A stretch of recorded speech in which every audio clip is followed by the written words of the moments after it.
Hello everyone, আসসালামু আলাইকুম। I hope, আশা করি আপনারা সকলে ভালো আছেন। আমিও আলহামদুলিল্লাহ ভালো আছি। আমি আরিয়ান ফ্রম জাপান।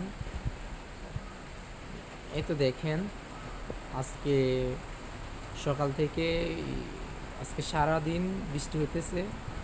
তো এই বৃষ্টির মধ্যে জবে যেতে হইতেছে। জবে গেলাম আমি সকাল 7টায় ঘুম থেকে উঠে জবে গেলাম। জব থেকে এখন সন্ধ্যা 7টা বাজে। জব থেকে আসলাম এই বৃষ্টির মধ্যে। এইখানে বাংলাদেশ থেকে সবাই ভাবে যে বিদেশে আসলে শুধু টাকা আর টাকা, মানে টাকা যে কীভাবে ইনকাম করি এটা হয়তো কেউ জানে না, এবং কি কেউ জানার জন্য চেষ্টাও করে না। শুধু তারা ভাবে যে প্রবাসে গেলে টাকা আর টাকা, কিন্তু এই প্রবাস জীবনটা যে কীরকম কষ্টের এটা একমাত্র একজন প্রবাসী বুঝে। মানে রোদ, গরম, বৃষ্টি, সুনামি, যত কিছু হোক, মানে জবে যেতে হবে। জব মিস দেওয়া যাবে না, মিস দিলে সমস্যা।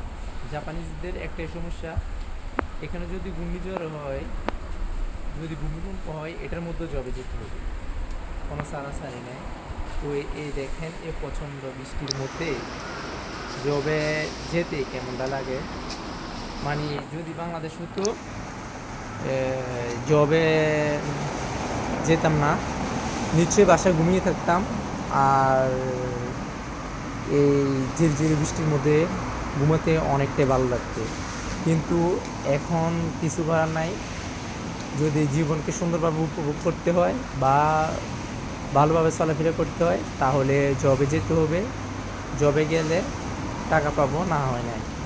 কিন্তু আমাদের মতো যারা আছে তারাই শুধু মাত্র কষ্টটা বুঝবে, আর অন্যরা বুঝবে না। অন্যরা শুধু দেখবে যে দেখেন অমুকের ছেলে মাসে 1-2 লাখ টাকা ইনকাম করে বা এ করে সে করে, কিন্তু কিছু মানুষে বলবে যে মানে এখানে আসলে শুধু টাকা আর টাকা, সারাদিকে শুধু টাকা ছিনে নেবে। কিন্তু টাকা যে কীভাবে ইনকাম করতে হয় এটা একমাত্র আমাদের মতন ফরেনাররাই বোঝে।